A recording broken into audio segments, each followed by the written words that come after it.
अस्सलामुअलैकुम all guys, welcome back to my YouTube channel अलकदस। Last lecture में हम लोगों ने कंपैरिजन टेस्ट में से एक फर्स्ट टेस्ट किया था जिसका नाम था बेसिक कंपैरिजन टेस्ट, और आज के लेक्चर में हम लोग सेकंड कंपैरिजन टेस्ट करेंगे जिसको हम लोग कहते हैं लिमिट कंपैरिजन टेस्ट। और इसकी जो हमारे पास कंडीशंस हैं वो देखते हैं। सेम बहुत आसान है, बेसिक कंपैरिजन की तरह बहुत आसान है लिमिट कंपैरिजन टेस्ट भी, और बहुत इम्पोर्टेंट है। इवन कि हम लोग अपने सारे क्वेश्चन जो हैं वो इसी कंपैरिजन टेस्ट से भी सॉल्व कर सकते हैं। जो क्वेश्चन जो है हम लोगों ने पीछे जो किए हैं, हम लोगों ने question improper integral of first kind और सेकंड काइंड के। और देखते हैं, स्टार्ट करते हैं अपना limit comparison test. If f and g are two positive functions on a पे हमारे पास जो है वो ओपन इंटरवल है। इसका मतलब है कि ए पॉइंट पे जो फंक्शन है वो हमारे पास डिसकंटिन्यूस है, and a being the only point of infinite discontinuity. और हमारे पास ए जो है वो ओनली पॉइंट है जिस पे हमारे पास फंक्शन जो है वो डिसकंटिन्यूस है। तो वो कह रहे हैं कि अगर आपके पास लिमिट जो है x is approaches to a, f of x over g of x जो है वो एल के इक्वल हो, एल के बराबर हो। मतलब अगर इसके ऊपर हम लोग लिमिट लगाएं, जो दो फंक्शन है हमारे पास एफ और जी, उन दोनों को आपस में एफ ऑफ एक्स को ऊपर रखें, जी ऑफ एक्स का डिवाइड करें और limit x is approaches to a plus करें, उसका आंसर हमारे पास आता है एल। ठीक है, where L is non zero real number, जहाँ पे एल जो है वो हमारे पास कोई भी इसका डेफिनेट आंसर आ रहा है, कन्वर्जेंट पॉइंट कह लें। एल जो है वो कोई भी नॉन जीरो रियल नंबर है। Then two integrals a to b f of x d x, दो इंटेग्रल जो होंगे f of x d x a to b and g of x d x from a to b converges और diverges together. वो कहते हैं कि अगर हमारे पास लिमिट जो है f of x over g of x का आंसर कोई भी एल आ रहा है, ठीक है, और एल जो है वो कोई भी नॉन ज़ीरो रियल नंबर है, ज़ीरो के अलावा कोई भी रियल नंबर पॉजिटिव नेगेटिव कुछ भी आ रहा है, देन तो फिर दोनों इंटेग्रल जो हैं वो एक ही तरह बिहेव करेंगे। अगर हम लोग इन दोनों में से किसी एक को भी प्रूव कर दें, अगर हम लोग let suppose F of x को प्रूव कर देते हैं कि ये कन्वर्जेंट है, तो इसका मतलब ये है कि जी ऑफ एक्स भी कन्वर्जेंट है। अगर हम लोग ये प्रूव कर देते हैं कि जी ऑफ एक्स कन्वर्जेंट है तो एफ ऑफ एक्स भी कन्वर्जेंट होगा। इसी तरह से डाइवर्जेंट के लिए भी दोनों जो है वो एक जैसा बिहेव करेंगे। ये जब हम लोग इसके क्वेश्चन इसका प्रूव करेंगे और जब क्वेश्चन सॉल्व करेंगे तो आपको ये चीज़ जो है वो याद होनी चाहिए।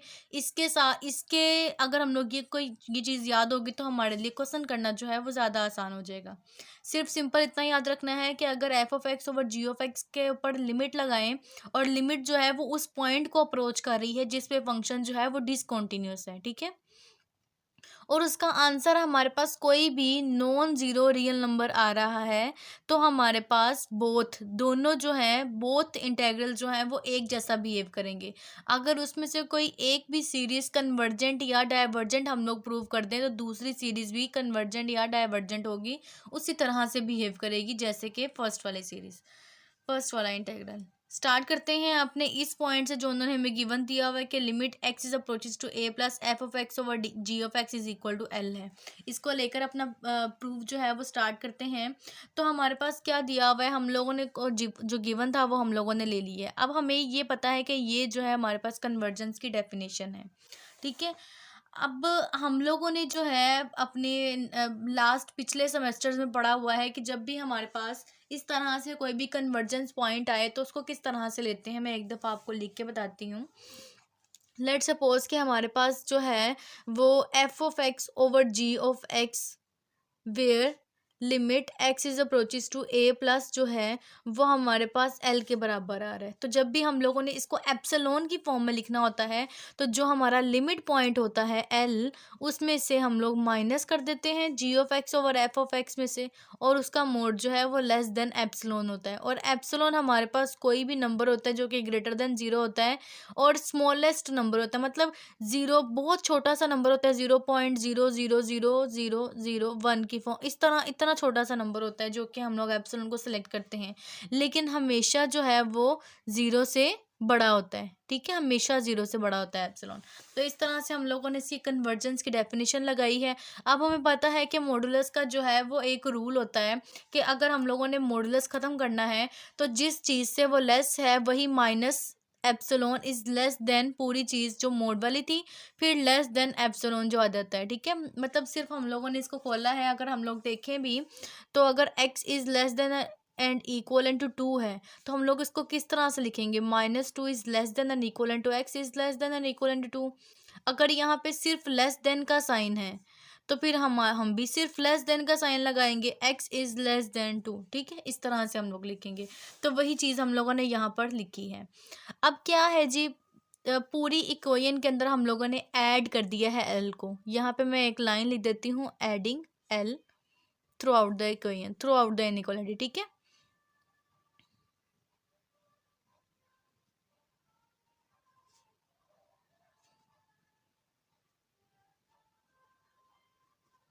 पूरी इनइक्वालिटी में हम लोगों ने जो l जो है वो ऐड कर दिया, तो जब यहाँ पे l ऐड करेंगे तो ये कैंसिल आउट हो जाएंगे, बाकी यहाँ पे l जो है वो ऐड कर लिया हम लोगों ने।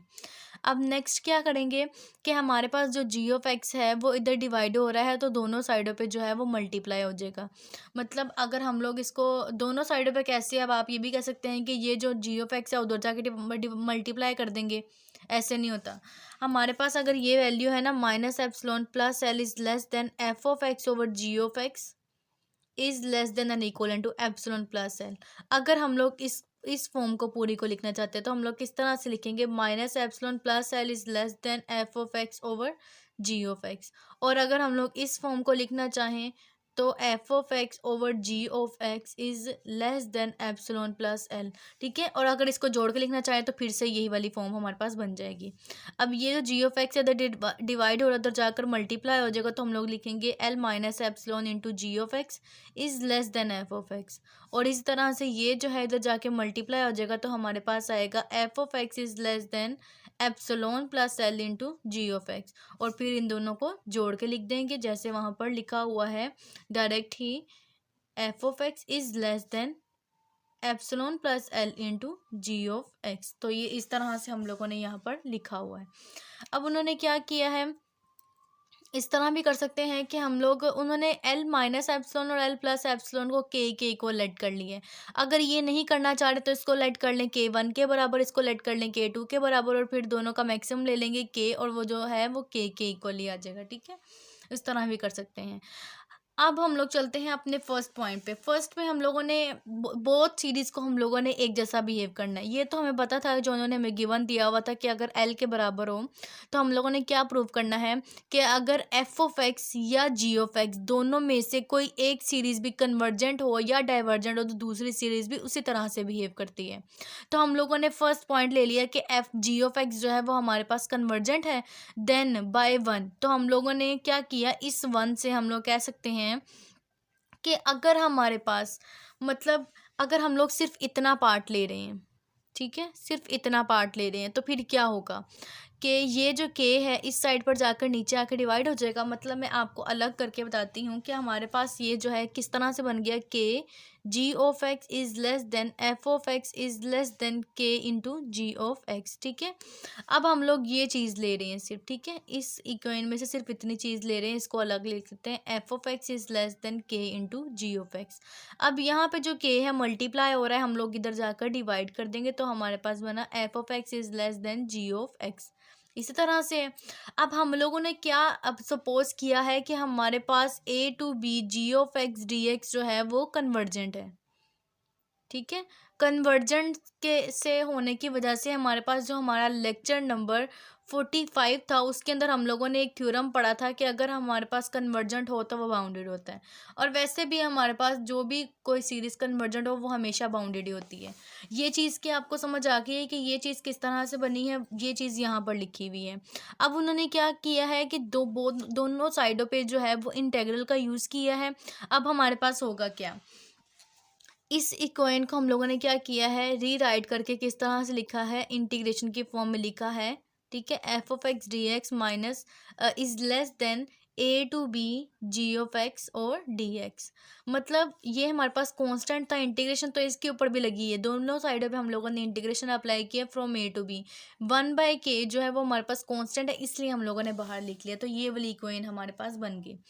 अब हम लोगों ने पीछे जो है वो लिमिट कंपैरिजन टेस्ट पढ़ा है कि हमारे पास अगर बड़ी वाली सीरीज़ जो है वो कन्वर्जेंट हो जाए, ठीक है, ये बड़ी सीरीज है ना, ये इस सीरीज से बड़ा वाला इंटेग्रल है ये। अगर बड़ा वाला इंटेग्रल जो है वो कन्वर्जेंट हो जाए तो छोटा वाला इंटेग्रल भी हमारे पास क्या होता है, कन्वर्जेंट होता है। ये हम लोगों ने अपने पिछले बेसिक कंपैरिजन टेस्ट में पढ़ा है। तो यहाँ पर हमारे पास यही चीज़ दिखाई हुई है कि हम लोगों ने लेट किया था कि जी ऑफ एक्स जो है वो कन्वर्जेंट है। तो हमारे पास क्या आ गया, 1/k F of x d x भी कन्वर्जेंट आ गया। अब हमें पता है कि अब ये सिर्फ इस के का मसला है। वैसे तो अगर के को साथ डिवाइड भी करें तो भी हमारे पास कन्वर्जेंट ही रहेगा, लेकिन हम लोगों ने इसको प्रॉपरली प्रूव करना है। तो उसके लिए क्या करेंगे, हम लोगों ने क्या कहा है कि ये जो है कन्वर्जेंट है। Then 1/k a to b f of x d x, अगर एप्सिलॉन हम लोग अप्लाई कर देते हैं क्योंकि ए के ऊपर हमारे पास फंक्शन जो था वो डिसकंटिन्यूस था। हमें थ्योरम में दिया हुआ था कि ए पॉइंट पे फंक्शन जो है वो डिसकंटिन्यूस है। तो हम लोगों ने पढ़ा था कि जब भी हमारे पास एफ ऑफ एक्स जो है वो अनबाउंडेड आ जाए किसी भी पॉइंट के ऊपर, तो उसको हम लोगों ने किस तरह से करना होता है, उसके अंदर एप्सिलॉन प्लस कर देते हैं। अगर नीचे इंटेग्रल लोअर इंटेग्रल में आए तो एप्सिलॉन प्लस करते हैं, अपर इंटेग्रल में आए तो एप्सिलॉन माइनस करते हैं और उससे एप्सिलॉन को जीरो के इक्वल अप्रोच करवा देते हैं। और ये चीज़ जो है, ये पूरी चीज़ हमारे पास लेस देन एम आएगी क्योंकि हमारे पास फंक्शन जो है वो कन्वर्जेंट है, ऊपर हमें दे दिया हुआ है। अब ये चीज़ कन्वर्जेंट है, इसका मतलब है ये पूरी चीज़ कन्वर्जेंट है, ठीक है। तो ये जो के है उस साइड पर जाकर मल्टीप्लाई हो जाएगा तो के एम बन गया। तो हमारे पास आ गया limit epsilon is approaches to zero, a plus epsilon to b f of x d x is less than k M which is bounded. ये हमें बाउंडेड आ गया क्योंकि ये एक नंबर से लेस देन है, ठीक है। अब जो भी बाउंडेड फंक्शन होता है वो हमारे पास कन्वर्जेंट फंक्शन होता है। ये भी हमारे पास हमारे लेक्चर नंबर 45 में था। अगर आप लोग को इसकी ब्रीफ एक्सप्लेनेशन चाहिए तो लेक्चर नंबर 45 में जो थ्योरम है उसको समझ लीजिएगा। तो ये हम लोगों ने ये प्रूव कर लिया कि a to b f of x d x जो है वो कन्वर्जेंट आ गया हमारे पास। और यही हम लोगों ने चीज़ प्रूव करनी थी कि अगर g of x d x को हम लोग कन्वर्जेंट ले रहे हैं तो f of x d x भी कन्वर्जेंट होगा। अब हम लोगों ने डाइवर्जेंट के केस से करना है, ठीक है। डाइवर्जेंट के केस से करेंगे तो भी हमारे पास ये हमारी इक्वेशन 1 जो है वही यूज़ होगी। अब कन्वर्जेंट के लिए हम लोगों ने ये वाला पार्ट यूज़ किया था, डाइवर्जेंट के लिए हम लोगों ने ये वाला पार्ट यूज़ करना है, ठीक है। तो ये चीज़ का ध्यान रखिएगा। नेक्स्ट करते हैं, सेकेंड पार्ट था हमारे पास कि अगर हम लोगों ने a to b g of x d x जो है वो डाइवर्जेंट है तो 1 के अकॉर्डिंग हमारे पास ये चीज़ आती है। 1 में हमारे पास क्या था देख लेते हैं। 1 हमारे पास इक्वेशन 1 थी, ये हम लोगों ने अब ये वाला पार्ट लेना है। तो इस वाले पार्ट को लिख लेते हैं। ये हमारे पास आया k g of x is less than f of x, ठीक है। अब हम लोगों ने क्या किया, ये जो के इधर मल्टीप्लाई और इधर जाकर डिवाइड कर दिया तो हमारे पास आया g of x is greater than 1/k into f of x. Okay, अब यहाँ पर हम लोगों ने थोड़ा सा उल्टा के लिख देते हैं, ये वाली चीज़ इधर लिख देते हैं तो हमारे पास ये चीज़ जो है greater than g of x आ गई। अब हमारे पास, अब हम लोग क्या करते हैं कि इसके ऊपर भी इंटीग्रेशन का साइन लगा लेते हैं, इंटीग्रेशन अप्लाई कर देते हैं दोनों साइडों पे from a to b which is greater than a to b g of x d x. अब हम लोगों ने लेट क्या किया हुआ है कि जी ऑफ एक्स डी एक्स जो है फ्रॉम ए टू बी ये हमारे पास क्या है, डाइवर्जेंट है। और जो चीज़ भी हमारे पास डाइवर्जेंट होती है वो अनबाउंडेड होती है। अनबाउंडेड मतलब बाउंडेड का ना होना। बाउंडेड की प्रॉपर्टी में वो चीज़ हमारे पास लेस देन एम होती है, लेकिन जब अनबाउंडेड होगा तो यही चीज़ हमारे पास a to b g of x d x जो है वो ग्रेटर देन एम आ जाएगा, ठीक है। तो यही चीज़ हम लोगों ने यहाँ पर यूज़ करनी है कि हमारे पास जो है ये चीज़ डाइवर्जेंट है, ठीक है। डाइवर्जेंट के केस से हमें हमारे पास क्या होगा, यहाँ पे थोड़ा सा डायरेक्ट किया हुआ है तो मैं यहीं पे आपको करके दिखाती हूँ कि ये चीज़ जो है वो ग्रेटर देन एम आ गई है। तो यही हम लोगों ने यहाँ पर यूज़ करना है कि ये आ गया ग्रेटर देन एम। इसका मतलब है अगर इसको हम लोग दरमियान से स्किप कर दें तो हमारे पास आएगा 1/k into a to b f of x d x, ये हमारे पास आ गया ग्रेटर देन के एम। तो ये हमें क्या बता रहा है कि a to b f of x d x जो है ये भी हमारे पास क्या है, अनबाउंडेड है। और अनबाउंडेड का मतलब है डाइवर्जेंट का होना। वही हम लोग दोबारा से इसको प्रूव कर लेंगे। तो इसका मतलब है 1/k F of x d x जो है वो क्या आ गया है, डाइवर्जेंट आ गया जो कि ग्रेटर देन एम है। तो के को दूसरी साइड में मल्टीप्लाई किया और एप्सिलॉन लगा दिया क्योंकि हमारे पास एज पे था जो वो डिसकंटिन्यूअस था। तो हम लोगों ने इसको प्रूव कर लिया which is greater than k M which is unbounded. और a to b f of x d x जो है वो हमारे पास हमारा डाइवर्जेंट जो है वो प्रूव हो गया है। अब हमें एक बात तो पता चल गई है कि अगर हमारे पास दो सीरीज हों f of x g x, और उन दोनों को अगर हम लोग आपस में डिवाइड करें, मतलब f of x over g of x जो है वो हमारे पास लिमिट कोई ऐसा नंबर जो कि उस वैल्यू को अप्रोच कर रहा हो जिस पे फंक्शन जो है वो अनबाउंडेड हो, ठीक है। इस पॉइंट पे फंक्शन जो है वो अनबाउंडेड हो, उसका आंसर कोई भी डेफिनेट नंबर आ रहा हो, ठीक है। जीरो के अलावा, इन्फिनिटी के अलावा कोई भी रियल नंबर आ रहा हो, तो फिर हमारे पास क्या होता है, बोथ सीरीज या इंटेग्रल, ठीक है, दोनों लफ्ज यूज होते हैं। अगर सीरीज में बात करेंगे तो सीरीज, इंटेग्रल्स में बात करेंगे तो integral. Both integral behaves alike, वो बहुत दोनों इंटेग्रल जो हैं वो एक जैसा बिहेव करेंगे, ठीक है।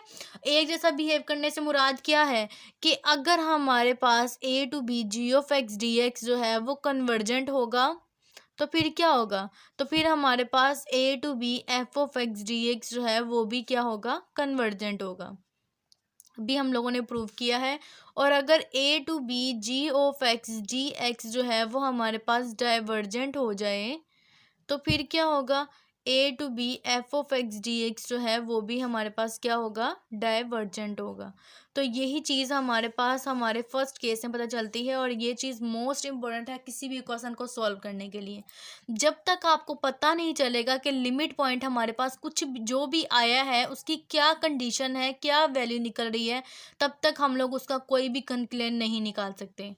तो नेक्स्ट पार्ट करते हैं कि अगर हमारे पास आंसर जो है वो ज़ीरो आ जाए, मतलब अगर हम लोग लिमिट लगा रहे हैं, limit x is approaches to a plus उस पॉइंट पे जिस पे हमारे पास फंक्शन जो है वो अनबाउंडेड है, और f of x over g of x का आंसर जो है वो ज़ीरो आ रहा है, तो सिर्फ और सिर्फ एक पॉसिबिलिटी है कि अगर g of x d x जो है वो कन्वर्जेंट है तो a to b f of x d x जो है वो कन्वर्ज करेगा, अदरवाइज रिजल्ट फेल हो जाएगा, ठीक है।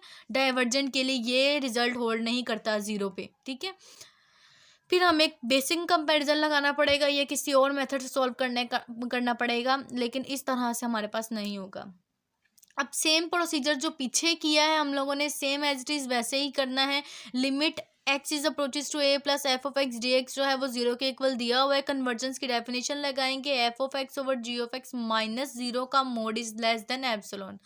माइनस जीरो की है तो इसका मतलब है कि f of x over g of x का mod is less than epsilon, और उसी तरह से लिख देंगे minus epsilon is less than f of x over g of x is less than epsilon, ठीक है। फिर वैसे ही जी ऑफ एक्स को डिवाइड में है, दोनों साइड में मल्टीप्लाई हो जाएगा, और ये हमारे पास अब बन जाएगी हमारी इक्वेशन 1। अब यहाँ पर हमें के पुट करने की ज़रूरत नहीं है क्योंकि हमारे पास पहले से ही एक नंबर है एप्सिलॉन, वहां पे भी ज़रूरत नहीं थी, लेकिन हम लोग अपनी आसानी के लिए कर सकते हैं, ठीक है। तो अब हम लोगों ने क्या प्रूव करना है कि अगर जी ऑफ एक्स कन्वर्जेंट हो तो एफ ऑफ एक्स कन्वर्जेंट होता है। हम लोग डायरेक्ट ले लेते हैं कि a to b g of x d x जो है वो कन्वर्जेंट है हमारे पास, तो हम लोगों ने ये ले लिया। और कन्वर्जेंट के लिए हम लोग जो है वो इनइक्वालिटी का वही वाला पार्ट यूज़ करेंगे जो कि हमारे पास ये वाला पार्ट यूज़ करेंगे, ठीक है। F of x is less than epsilon g of x, ठीक है। तो हम लोगों ने यही चीज़ ले ली है, a to b f of x d x जो है वो कन्वर्जेंट है, तो हम लोगों ने 1 के अकॉर्डिंग जो है वो एप्सिलॉन को नीचे डिवाइड कर दिया। मतलब जैसे कैसे था हमारे पास, हम लोगों ने minus epsilon into g of x is less than f of x is less than epsilon into g of x. इसमें हम लोगों ने ये वाला पार्ट लिया है, तो हम लोग लिखते हैं f of x is less than epsilon into g of x. अब क्या होगा, 1/एप्सिलॉन जो है वो इधर आकर डिवाइड हो गया, और ये आ गया हमारे पास जी ऑफ एक्स। दोनों साइडों पे इंटीग्रेशन अप्लाई कर देते हैं फ्रॉम ए टू बी, तो ये चीज़ हमारे पास बन जाएगी। पिछला सारा काम कर रहे हैं, कोई नया काम नहीं कर रहे, सेम एज इट इज़ पिछला कर रहे हैं। अगर आपको एल के लिए समझ आ गई है तो ये बहुत आसान है। तो अब क्या किया है, 1/एप्सिलॉन जो है वो पहले आ जाएगा, a to b f of x d x is less than a to b g of x d x. अब हमें उन्होंने कहा है कि ये चीज़ जो है वो कन्वर्जेंट है, तो कन्वर्जेंट के लिए वही पिछला केस यूज़ करते हैं, बाउंडेड होगा, ये लेस देन एम होगा। अगर ये लेस देन एम है तो इसको स्किप करके ये भी लेस देन एम होगा, तो हमारे पास आ जाएगा 1/एप्सिलॉन into a to b f of x d x is less than M, और ये हमें बता रहा है कि ये चीज़ जो है वो बाउंडेड है, तो उसी को लेकर लिमिट लगा के epsilon is approaches to zero a plus epsilon to b f of x d x is less than M आ गया। वही सेम एज टीज कर रहे हैं, ठीक है। फिर हमें पता चल गया कि ये जो एप्सिलॉन जब डिवाइड हो रहा है तो जाकर मल्टीप्लाई कर दिया, तो ये चीज़ जो है वो बाउंडेड आ गई। फिर वही लेक्चर नंबर 45 जो है वो हमारा, उसी के अंदर जो थ्योरम जो है वो सॉल्व किया है, वही थ्योरम यहाँ पे यूज़ हो रहा है कि अगर हमारे पास कोई भी फंक्शन जो है वो बाउंडेड आ जाए तो इसका मतलब है कि वो उस इंटरवल के ऊपर कन्वर्जेंट है। तो ये चीज़ जो हम लोगों ने प्रूव कर ली है। इसकी कंक्लूजन जो है वो हम लोग बाद में करेंगे। अगर नेक्स्ट थर्ड पार्ट है इसका, वो आप लोग खुद करेंगे। Limit x is approaches to a plus जो है f of x d x is equal to infinity and a to b g of x d x जो है वो डाइवर्जेंट आ जाए। अगर g of x d x जो है वो डाइवर्जेंट हो तो फिर हमारे पास क्या होता है, f of x d x भी डाइवर्जेंट होता है। तो 3 केसेस होते हैं हमारे पास लिमिट कंपैरिजन टेस्ट के, उसको एक दफ़ा दोबारा से लिख लेते हैं। फर्स्ट केस तो मैंने आपको बता दिया कि दोनों सीरीज़ जो हैं वो एक जैसा बिहेव करती हैं तब जब हमारे पास उन दोनों के डिवीजन का आंसर जो है वो कोई भी रियल नंबर आए, नॉन ज़ीरो रियल नंबर हो और नॉन ज़ीरो हो। और अगर हमारे पास limit x is approaches to a plus f of x over g of x का आंसर जो है वो ज़ीरो के बराबर आ रहा है, तो फिर क्या होगा, a to b f of x a to b g of x d x जो है वो अगर हमारे पास कन्वर्जेंट हो तो क्या होता है, a to b f of x d x भी कन्वर्जेंट होता है। अगर हमारे पास limit x is approaches to a plus f of x over g of x का आंसर जो है वो इन्फिनिटी के बराबर आता है, तो अगर हमारे पास a to b g of x d x जो है वो डाइवर्जेंट होगा तो ही हमारे पास a to b f of x d x जो है वो डाइवर्जेंट होगा, ठीक है। तो ये थी हमारे पास 3 पॉइंट्स और यही था हमारे पास आज का लेक्चर, हमारा limit comparison test. Hope so कि आपको समझ आ गई होगी। हम अपने नेक्स्ट लेक्चर में लिमिट कंपैरिजन टेस्ट और बेसिक कंपैरिजन टेस्ट के जो कुछ इंपॉर्टेंट क्वेश्चन जो हैं वो डिस्कस करेंगे। मैं कुछ क्वेश्चंस करवाऊंगी और बाकी जो हैं वो क्वेश्चंस वो आप खुद करेंगे। आपको चंद क्वेश्चन के अंदर ही सब कुछ समझ में आ जाएगा कि किस तरह से करना है। फिर किसी भी टाइप का क्वेश्चन आ जाए तो आप लोग सेम टू सेम उसी मेथड से सॉल्व करेंगे तो आपको उसका आंसर जो है वो मिल जाएगा और आप अपने कंक्लूजन तक पहुंच जाएंगे। Thank you so much for watching my videos. Hope so कि आपको मेरी वीडियोस जो हैं वो पसंद आती होंगी। मेरे चैनल को ज़्यादा से ज़्यादा लाइक करें, सब्सक्राइब करें, इसको शेयर करें ताकि मेरी हर नए आने वाली वीडियो आप तक बआसानी पहुंच सके। Thank you so much. अल्लाह हाफिज़।